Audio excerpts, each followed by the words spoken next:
Greetings. Those of you who are part of Canard Community Church in some way, and greetings to those of you who have stumbled across this. Welcome to this time of reflection as we look for the third week in a row at the Road to Emmaus story. So we're going to start by reading this story. This version is taken from the Message version of the Bible. That same day, two of them were walking to the village called Emmaus, about 7 miles out of Jerusalem. They were deep in conversation, going over all the things that had happened.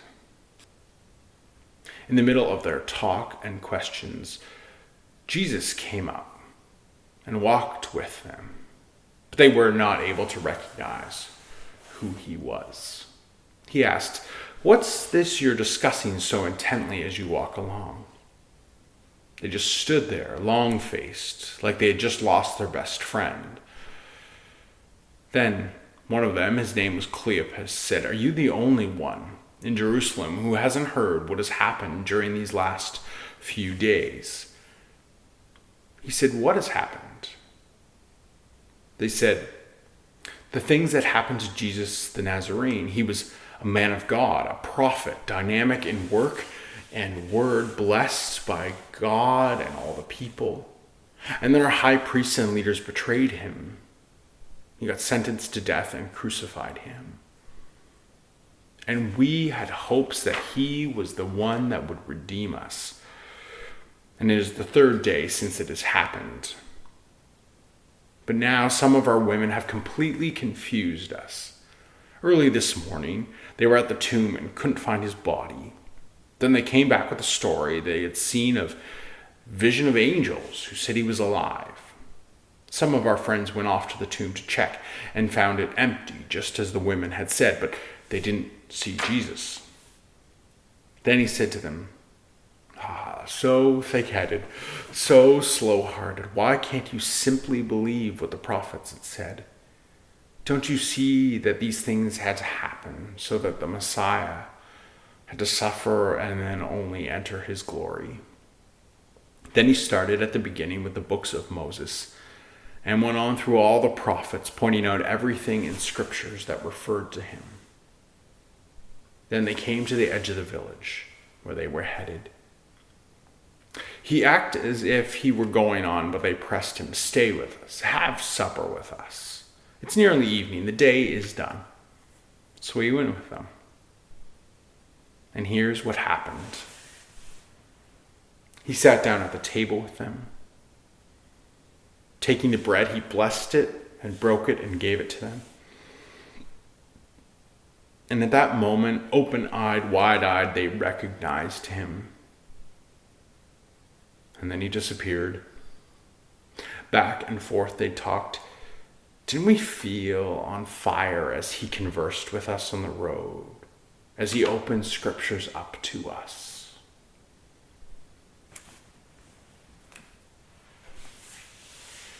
I invite you into 3 minutes of silence to reflect on this story and to open ourselves up to that which is beyond our understanding.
for this time to be still.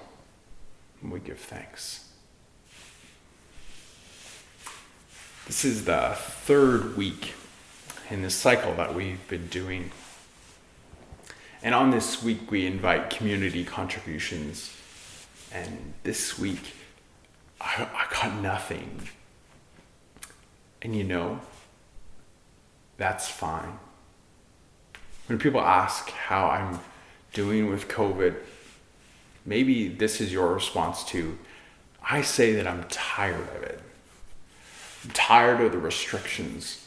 I'm tired of not gathering without face mask. I'm tired of feeling like I have to stand so far away with people. I just want to be outside. And so I thought I would share a story with you as a way to reflect once more on this text. To tell you this story, I need to take you back into my childhood. Because that's where this story starts. It starts with the scouting movement that I was a part of since I was in kindergarten. I was enrolled as a beaver, and then from beavers there was cubs, and then cubs it was scouts. And scouts is where I have the most memories. I was a little bit older, but they were trying to teach us all sorts of skills as scouts.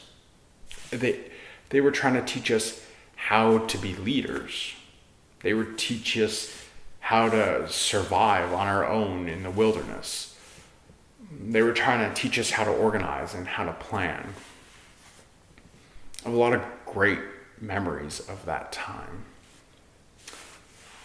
The memories I sort of cherish most of them is not the weekly gatherings, although that was a staple of our scout movement. What I remember most are the big adventures that we went on.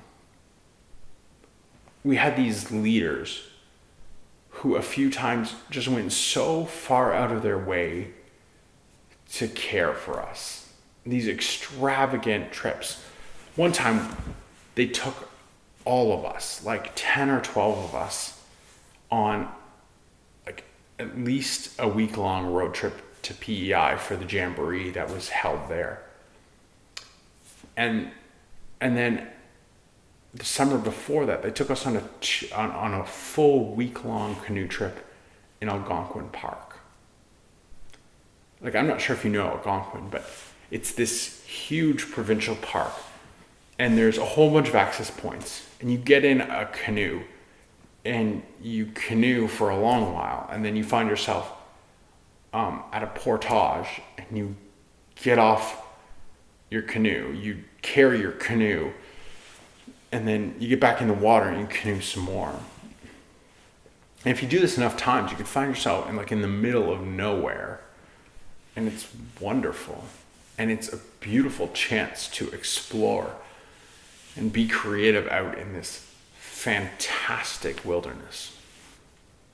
So we have these leaders who just showed that they cared for us and cared for us young kids in this really remarkable way. But this is the time pre-social media, and I didn't go to the same school as any of the other kids in my scouting group, and so I lost contact with them.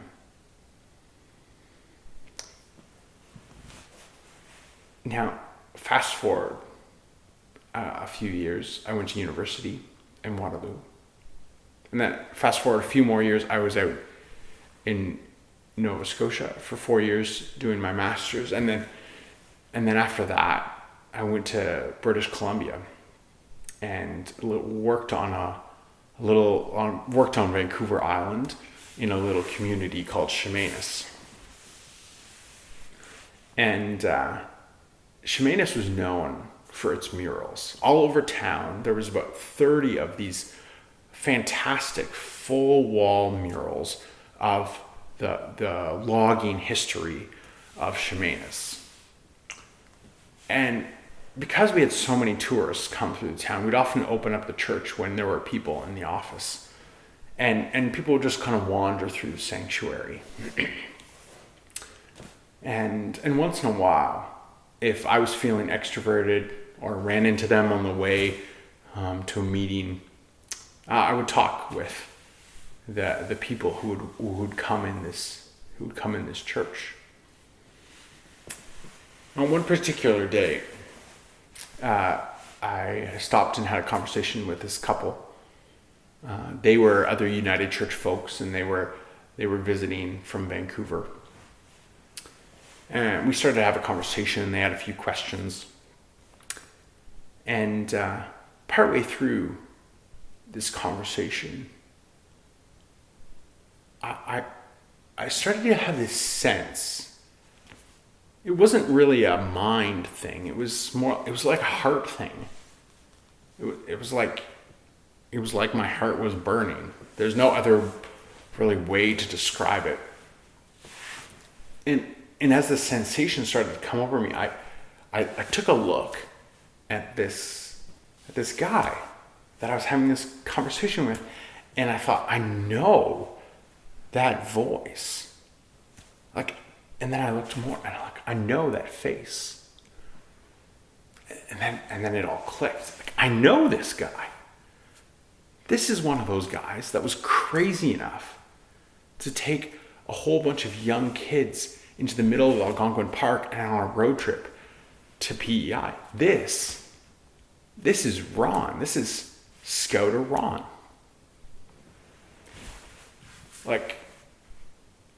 For me, he hadn't really changed that much. I'm sure I look much different than I did when I was 12. And so partway through this conversation, I just stopped and I said, by the way, is your name Ron? And now it was Ron's turn to be all kind of confused, because he thought we'd never met before. It was almost like I was playing some weird prank or something. So then I explained. I said, well, I grew up in Kitchener-Waterloo, and you were one of the people who was part of this scout troop, and you took us on these canoe trips and on these road trips. You were a big part of my childhood. And you could see all the pieces begin to click for him as I mentioned the place and other people that we were with. I wonder if that feeling of the burning heart, that you know something, you recognize something. I wonder if that's what the disciples were feeling on this road to Emmaus. They were marked that their hearts are burning because they recognize this person. They recognize in Jesus. They recognize in this stranger that there might be Jesus.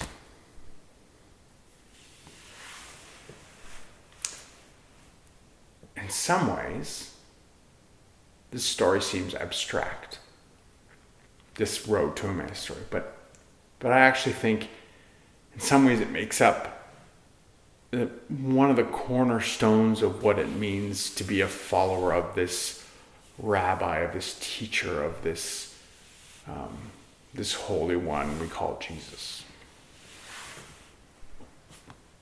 In this story, we are reminded that the divine might show up in anyone. And when that happens, the result is beautiful and profound.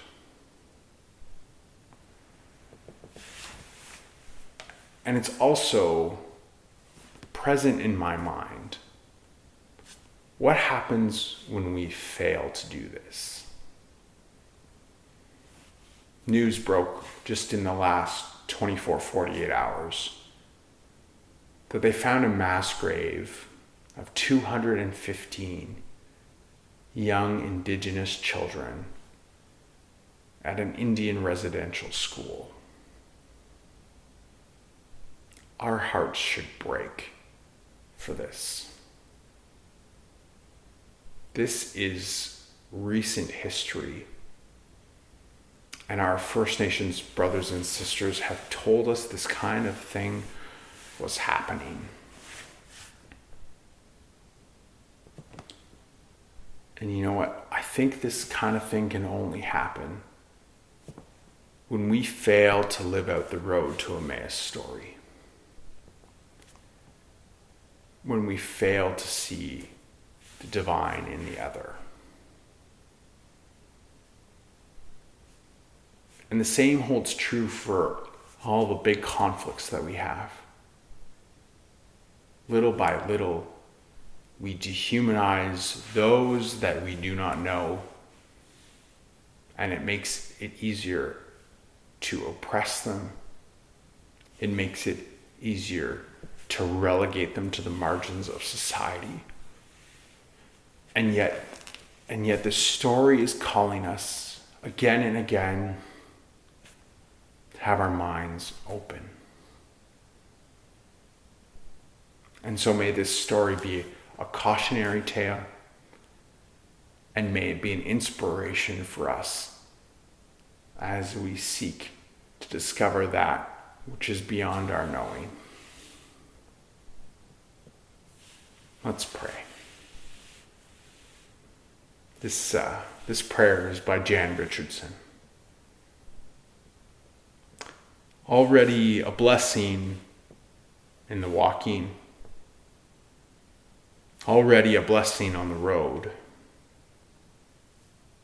already a blessing drawing near, already a blessing in the listening, already a blessing in the burning hearts, already a blessing in the almost evening, already a blessing in the staying, already a blessing at the table, already a blessing in the bread, already a blessing in the breaking, already a blessing finally known, already a blessing, give us eyes, already a blessing, let us see. And pray these ancient words, Our Mother, our Father, who art in heaven, hallowed be thy name. Thy kingdom come, thy will be done on earth as it is in heaven. Give us this day our daily bread, and forgive us our trespasses as we forgive those who trespass against us. And lead us not into temptation, but deliver us from evil. For thine is the kingdom and the power and the glory, forever and ever. Amen. So may you take this road to Emmaus story. May it serve as a reminder that the divine is present in the strangers and present in those across the table. And if we are bold enough to live this out, we will get rid of violence, we will get rid of hate, and we will create a more beautiful world. Go in peace.